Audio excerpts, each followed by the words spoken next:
Américas no Ar. Oferecimento Landfi. Envie dinheiro rápido e fácil para o Brasil. Uninter. A melhor faculdade para brasileiros nos Estados Unidos. Acesse uninteraméricas.com e inscreva-se já. Influenciador brasileiro com mais de 1,6 milhão de seguidores é detido pelo ICE após faltar audiência de imigração. Levantamento revela que mais de 150 crianças brasileiras foram detidas pela imigração dos Estados Unidos em 2025. Itamaraty revela a faixa etária dos imigrantes que mais são deportados ao nosso país. Universidades dos Estados Unidos e do Canadá passam a aceitar nota do exame Enem como parte do processo seletivo. Caetano Veloso e Maria Bethânia vencem melhor álbum de música global com registro de turnê ao vivo no Grammy 2026.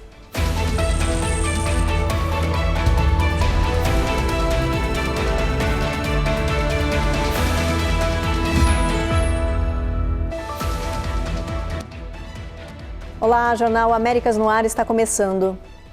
Um influenciador brasileiro, Júnior Pena, que soma mais de 480 mil seguidores no Instagram e cerca de 1,2 milhão no TikTok, foi detido pelo Serviço de Imigração e Alfândega dos Estados Unidos.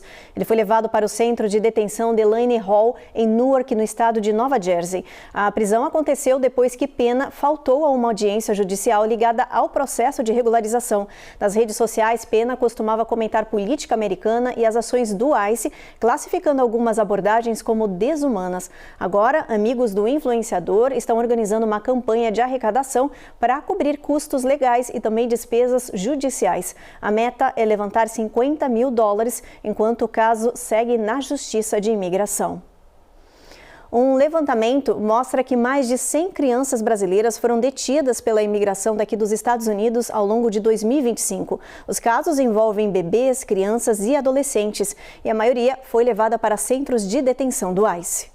Segundo dados obtidos pelo Deportation Data Project, pelo menos 157 crianças e adolescentes brasileiros foram apreendidos entre janeiro e outubro de 2025. Desse total, 142 foram encaminhados a centros de detenção do ICE, principalmente no Texas e em Massachusetts. As idades variam de bebês nascidos em 2024 a jovens de 16 e 17 anos. Em pelo menos 40 casos, há indícios de que se tratava de detenções familiares em instalações que não recebem menores desacompanhados. O tempo de permanência vai de algumas horas a mais de um mês. O caso mais longo envolve um menino de 2 anos que ficou 44 dias detido no Texas. A maioria das crianças já foi deportada, mas 43 menores ainda permanecem nos Estados Unidos na última atualização, com processos ativos que podem resultar em novas expulsões. Um juiz federal ordenou a libertação de um menino de 5 anos e do pai dele, que tinham sido detidos por agentes de imigração e levados para o Texas. O garoto estava ficando doente no centro de detenção. O caso ganhou repercussão nacional, gerou indignação e aumentou a pressão sobre as políticas migratórias do governo Trump, especialmente em Minneapolis. Liam Conejos Ramos, de 5 anos, e o pai, Adrian Conejo Arias, foram libertados após passarem 12 dias em um centro de detenção para famílias imigrantes no Texas. Os dois foram detidos no dia 20 de janeiro, em Minneapolis, durante uma operação do ICE voltada a prender imigrantes em situação irregular. Mas Adrian está legal no país, aguardando o processo de asilo e com autorização para permanecer no território norte-americano. A imagem de Liam, assustado, usando um gorro azul com orelhas de coelho, comoveu o país e gerou diversas críticas. Grupos de direitos humanos acusam o ICE de usar a criança como isca para prender os pais. O governo afirma que o pai teria tentado fugir e que a mãe do menino estava a poucos passos de distância, mas se recusou a assumir a guarda do filho no momento da abordagem, por medo do ICE. Mas um juiz disse que o caso é resultado de uma política mal executada para atingir cotas diárias de deportação e que isso acaba traumatizando as crianças. A libertação aconteceu no mesmo dia da decisão. Pai e filho já pegaram um avião de volta para Minneapolis. O Itamaraty fez um levantamento da faixa etária dos imigrantes que mais são repatriados ao nosso país. O último voo dos Estados Unidos com brasileiros deportados chegou ao Brasil na sexta-feira à noite. O avião pousou em Confins, em Minas Gerais. Os brasileiros repatriados, 83 homens e 9 mulheres, receberam atendimento com orientações, suporte psicossocial, acompanhamento médico e ajuda para seguir viagem até os destinos finais. Esse voo se soma a outros que vêm aumentando desde o endurecimento das políticas migratórias nos Estados Unidos. E os dados mostram um perfil claro. Jovens entre 18 e 29 anos são a maioria dos brasileiros repatriados. Segundo o programa Aqui é Brasil, do governo federal, 957 dos 3.113 repatriados desde agosto do ano passado estão nessa faixa etária. A maior parte são homens, 802 contra 155 mulheres. A segunda faixa etária com mais retornos é a de 30 a 39 anos, com 924 pessoas. A maioria dos deportados veio dos Estados Unidos. Em relação ao destino, Minas Gerais recebeu quase metade dos repatriados, com 1.568 acolhidos. Em seguida, vem Rondônia, com 314, e São Paulo, com 287. No próximo bloco, chanceleres do Brasil e dos Estados Unidos conversam por telefone e acertam detalhes do encontro de Lula e Trump em março. E mais, roubo impressionante. Grupo usa carro para arrancar um caixa eletrônico de uma loja em Chicago e a polícia busca pelos criminosos.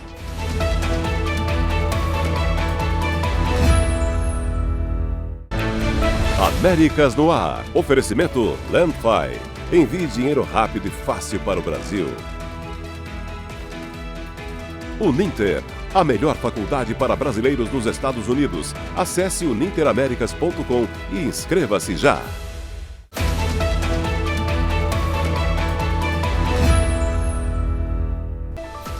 Os chanceleres do Brasil e dos Estados Unidos voltaram a conversar neste final de semana por telefone. O ministro Mauro Vieira conversou com o secretário de Estado norte-americano Marco Rubio. Eles falaram sobre comércio, segurança, combate ao crime organizado e os preparativos para a viagem do presidente Lula a Washington, prevista para março. A ligação acontece em meio ao desconforto gerado pelo Conselho de Paz, criado pelo presidente americano para discutir o futuro de Gaza. Lula foi convidado a participar, mas ainda não respondeu. O contato entre os chanceleres veio dias depois da conversa telefônica entre Lula e Trump. Segundo o Planalto, o presidente brasileiro defendeu a reforma do Conselho de Segurança das Nações Unidas e a manutenção da paz na região, incluindo a situação da Venezuela. Outro tema na agenda será o tarifaço imposto pelo governo americano. Desde agosto do ano passado, produtos brasileiros enfrentam taxação extra. Parte das tarifas foi revista, mas itens como máquinas, móveis e calçados continuam pagando mais para entrar aqui nos Estados Unidos. E o país segue em shutdown parcial pelo segundo dia consecutivo. O impasse sobre o financiamento do Departamento de Segurança Interna divide republicanos, mobiliza democratas e pode se estender até amanhã, quando a Câmara deve votar um pacote de emergência. Os detalhes com Eliseu Caetano. O governo federal americano continua parcialmente fechado depois que a Câmara não conseguiu votar o pacote de financiamento aprovado pelo Senado. Amanhã, uma votação emergencial deve acontecer e dar um fôlego de 14 dias ao governo para negociar mudanças e evitar um shutdown prolongado. O ponto central do impasse é o Departamento de Segurança Interna, que coordena o ICE. Republicanos e democratas negociam mudanças nas regras de fiscalização migratória para aprovar uma nova verba. Os democratas defendem reformas no ICE após as mortes de René Nicole Goode e Alex Pratt, em Minneapolis. Entre as exigências estão câmeras corporais, fim de patrulhas móveis e mandados judiciais para buscas e prisões, uma condição que republicanos rejeitam. Parte dos democratas já avisou que vai votar contra qualquer financiamento do ICE. Se o governo for reaberto, o Congresso ainda terá de enfrentar um problema maior: definir as novas regras para a atuação do ICE e do DHS, ou enfrentar uma outra paralisação em fevereiro, afetando os pagamentos de policiais, patrulhas de fronteira, aposentadorias, controladores de voo e muito mais. Imagens de segurança registraram um roubo impressionante em Chicago. A polícia procura por um grupo que arrancou um caixa eletrônico inteiro de dentro de uma loja. O vídeo mostra os criminosos prendendo correntes no ATM e conectando tudo a um veículo. Segundos depois, esse carro arranca em alta velocidade e puxa a máquina para fora da estrutura, destruindo toda a fachada. As imagens parecem mostrar 5 pessoas envolvidas, mas a polícia diz que o grupo pode ter até 7 suspeitos. Investigadores acreditam que a mesma quadrilha possa estar ligada a outros arrombamentos recentes realizados na região. A polícia de Chicago segue analisando as imagens e buscando pistas para identificar esses responsáveis. A seguir, universidades dos Estados Unidos e do Canadá passam a aceitar nota do exame do Enem como parte do processo seletivo. E ainda, milhares de pessoas se uniram para processar fabricantes de remédio GLP-1, as populares canetas emagrecedoras por efeitos colaterais graves.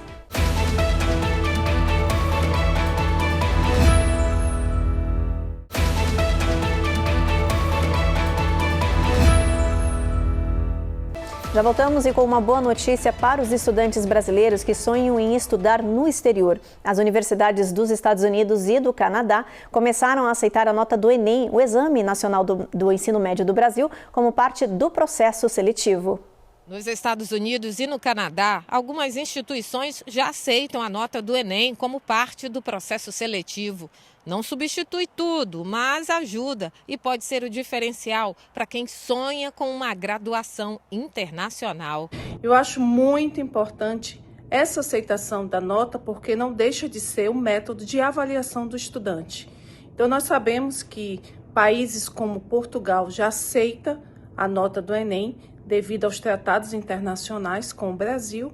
E isso é um passo muito importante para o desenvolvimento educacional no mundo. Aqui nos Estados Unidos, a New York University e Northwest University consideram a nota do Enem, mas o estudante precisa apresentar histórico escolar, atividades extracurriculares e comprovar proficiência em inglês. Hoje, mais de 16 mil brasileiros estudam em universidades americanas, segundo dados do Instituto Internacional de Educação. Documentos sobressalentes podem ser utilizados, mas não necessariamente é obrigatório a apresentação do Enem. Pode fortificar o seu processo? Sim, assim como as cartas de recomendação também. No Canadá, a nota do Enem também pode ser usada, mas como documento complementar. A Universidade de Toronto, por exemplo, aceita o exame, porém dá mais peso ao desempenho no ensino médio e ao teste de inglês. O país está entre as principais escolhas dos estudantes, com cerca de 15 mil brasileiros matriculados em cursos de graduação, perdendo apenas para Portugal. Para os especialistas, a notícia do uso da nota do Enem abriu portas e tornou a chance de brasileiros conquistarem uma formação internacional ainda mais real. E o mais bacana é que o teste de proficiência pode ser o Duolingo, e com uma pontuação que às vezes algumas universidades podem aceitar com 90 pontos. Um novo estudo traz uma perspectiva positiva para famílias com adolescentes que enfrentam desafios de saúde mental, como ansiedade, depressão e outros transtornos. Pesquisadores dizem que ter um cachorro em casa pode ajudar muito a fazer a diferença no bem-estar dos jovens.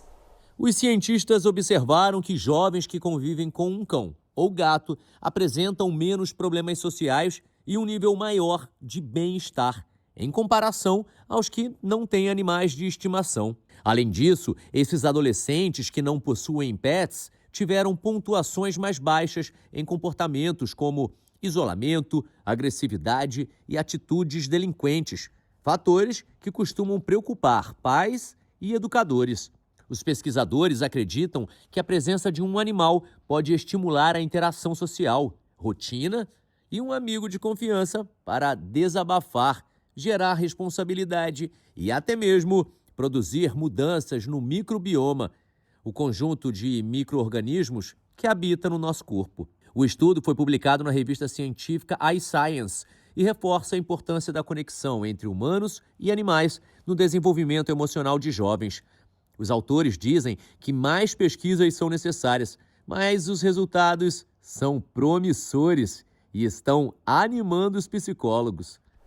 Milhares de pessoas estão processando as fabricantes de remédios para emagrecimento. Os casos que vêm se multiplicando nos últimos meses agora foram agrupados na justiça e podem se tornar um dos maiores litígios envolvendo medicamentos da atualidade, como as populares canetas emagrecedoras.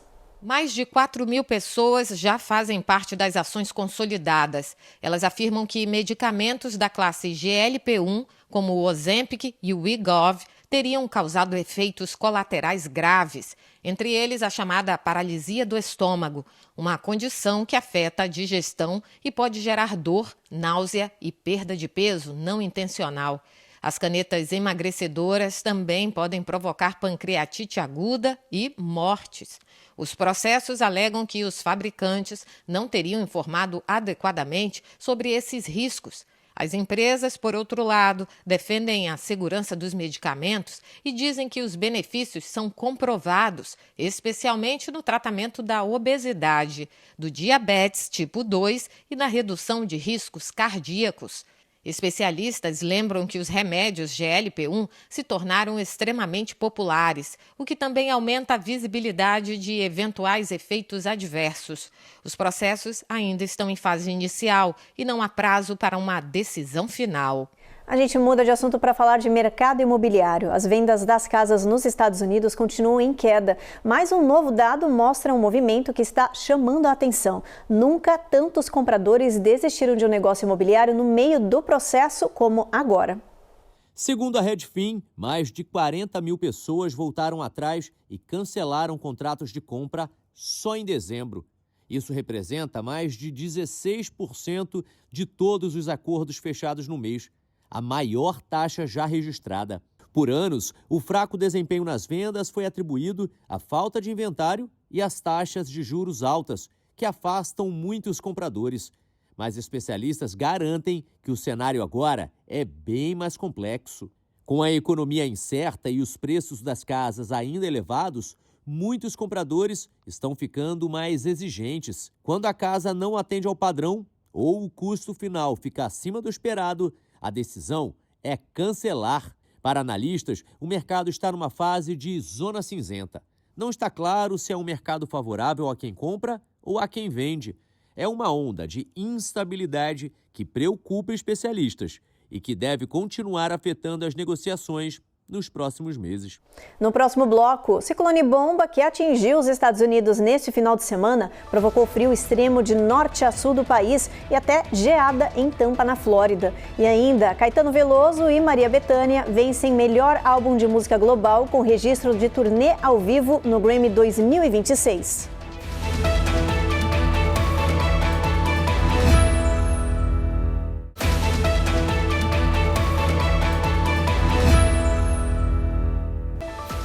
O novo relatório das Nações Unidas fez um alerta grave. O mundo entrou na era da falência hídrica global. Segundo os pesquisadores, lagos, rios e aquíferos estão em colapso. O documento diz que a situação já é irreversível em muitas regiões e pode até impulsionar conflitos sociais.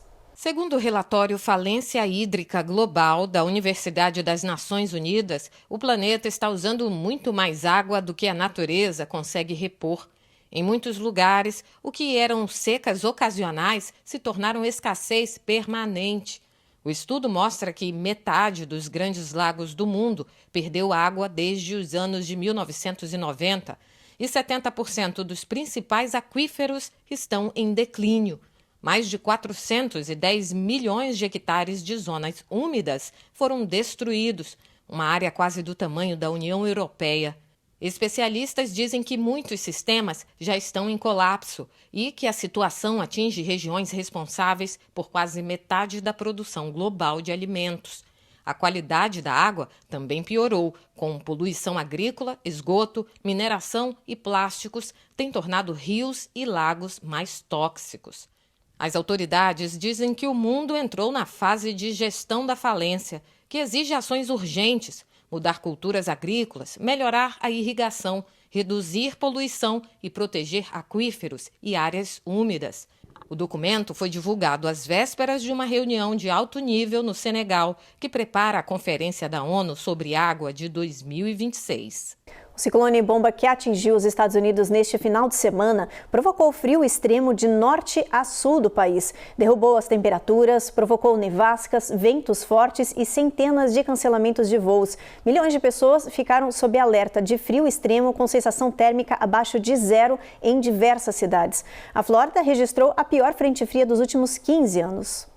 Foi um final de semana gelado para mais da metade do país. 200 milhões de pessoas estavam em alerta do norte até o sul. Na Carolina do Norte, o sistema trouxe neve recorde, a pior dos últimos 10 anos. Ventos fortes e ressaca do mar também derrubaram casas na costa do mar e deixaram bairros sem energia. No centro-sul, a massa de ar ártico avançou rápido e levou temperaturas incomuns para estados como Tennessee, Alabama e Geórgia. Em algumas áreas, o frio veio depois de dias de tempestades de gelo e manteve comunidades inteiras em alerta. Este motorista abandonou seu caminhão correndo quando ele ficou preso ao atravessar os trilhos e viu o trem chegando.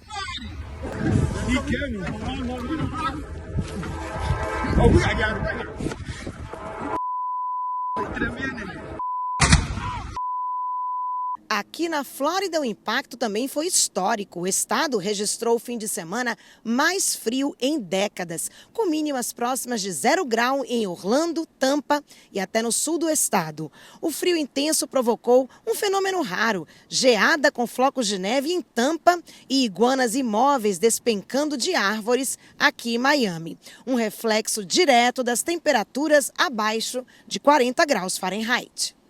O governo da Flórida autorizou os moradores a recolherem os répteis caídos nas ruas e parques e levá-los a centros de habilitação e conservação de animais para evitar que elas morram nas ruas. Esta mulher sozinha recolheu dezenas. A boa notícia é que a massa de ar frio começa a perder força, mas só a partir de quarta-feira, embora novas áreas de instabilidade possam trazer chuva e mais frio no final da semana. Hoje foi dia da marmota aqui no país, uma tradição popular que acontece anualmente no dia 2 de fevereiro na Pensilvânia para ver a previsão do clima feita por um animal e que atrai milhares de turistas. Segundo a lenda, os moradores usam a marmota para saber se o inverno vai continuar intenso ou se a primavera vai chegar mais cedo. A Giovanna Locatelli conta pra gente qual foi o resultado. Phil, a marmota, foi tirada da toca sob os olhares atentos de um grande público. Não demorou muito para o bichinho ver a própria sombra. Os manejadores do Clube da Marmota, que se vestem a caráter para esta ocasião especial, traduziram a previsão deste ano, que significa mais 6 semanas de inverno intenso. It is my job this February 2 to look to the skies and report back to you that there is a shadow here on my ground. 6 more weeks of winter abound. A previsão de Phil combina com o frio extremo na região. O termômetro chegou a 4 graus Fahrenheit, cerca de menos 15 graus Celsius, segundo autoridades locais. Meteorologistas dizem que a semana deve continuar com temperaturas abaixo da média no leste dos Estados Unidos. O Dia da Marmota, celebrado em 2 de fevereiro, marca o ponto médio entre o solstício de inverno e o equinócio de primavera, uma data que também aparece no calendário celta. Essa cerimônia existe há mais de 130 anos. A tradição nasceu em 1887 e ficou famosa em todo o país por causa do filme Feitiço do Tempo. Segundo o NOAA, a Administração Nacional Oceânica e Atmosférica, Phil acertou 50% das vezes nos últimos 10 anos. Hora da previsão do clima, vamos dar uma olhadinha na nossa tabela, ver como é que vai estar o tempo aqui em boa parte do país. Olha, Boston, Nova York e Washington, a gente tem sol brilhando, não tem nuvens nessa região, mas a mínima em Nova York e Washington é de 27 graus, máxima de 39 em Washington. Atlanta, a gente tem tempo encoberto, Jacksonville apenas nuvens, mínima de 42, máxima de 57. Tampa e Miami, o sol vai estar brilhando, máxima de 60 em Miami, máxima de 68, em Miami. Houston, a gente tem tempo encoberto, Brownsville, nuvens, San Antonio, mínima de 57, máxima de 73. Albuquerque, o sol vai estar brilhando por lá, mínima de 27. Los Angeles, máxima de 84, mínima de 53. Las Vegas, máxima de 75, mínima de 48. E Salt Lake City, o sol vai estar brilhando também, mínima de 32, máxima de 52 graus. Caetano Veloso e Maria Bethânia, duas das vozes mais importantes do Brasil, fizeram história no Grammy 2026 em Los Angeles. Os irmãos baianos foram os únicos brasileiros indicados e levaram para casa o prêmio de melhor álbum de música global. Caetano Veloso e Maria Bethânia venceram o Grammy com o álbum Caetano e Bethânia ao vivo, registro da turnê que percorreu o Brasil em 2024 e 2025. Foi o terceiro Grammy da carreira de Caetano e o primeiro de Bethânia. Os dois disputavam a categoria com artistas de diferentes partes do mundo, da Índia, da Nigéria, do Senegal, do Reino Unido e outros nomes da música global, mas se sobressaíram e conquistaram o prêmio. Eles não estavam presentes na cerimônia. Caetano ficou sabendo que ganhou o Grammy em casa. Ele ligou para a irmã e deu os parabéns. Ganhamos o Grammy! Ganhamos o Grammy! E foi! Oh, meu Deus do céu! Deixa eu dar beijo! Alô? Bethânia, parabéns, Bethânia! Seu irmão tá aqui! Oi, Beto. É porque ganhamos o Grammy. Mentira! É verdade. Eu soube agora, estava aqui com o Benjamin, vendo o desenho com ele. E eles vieram de lá de dentro gritando, de lá da sala da piscina. Ah, já teve, foi, eu nem sabia que horas era. É, nem eu. Caetano dedicou a premiação a Maria Bethânia, que este ano completa 8 décadas de vida, e mandou um recado aos brasileiros. Eu acho que os brasileiros devem se acostumar a querer vencer em coisas de âmbito mundial. Eu acho que deve passar a ser um hábito a gente acompanhar o que acontece com o que se produz no Brasil, do ponto de vista crítico do mundo. O maior prêmio da noite do Grammy de melhor álbum do ano foi entregue para o porto-riquenho Bad Bunny pelo disco Deve Tirar Mais Fotos. Ele fez história como o primeiro artista com álbum completo em espanhol a ganhar esse prêmio. Bacana, né? Bom, o Jornal Américas no Ar então termina agora. A gente agradece a sua companhia e te espera novamente na próxima edição. Até lá!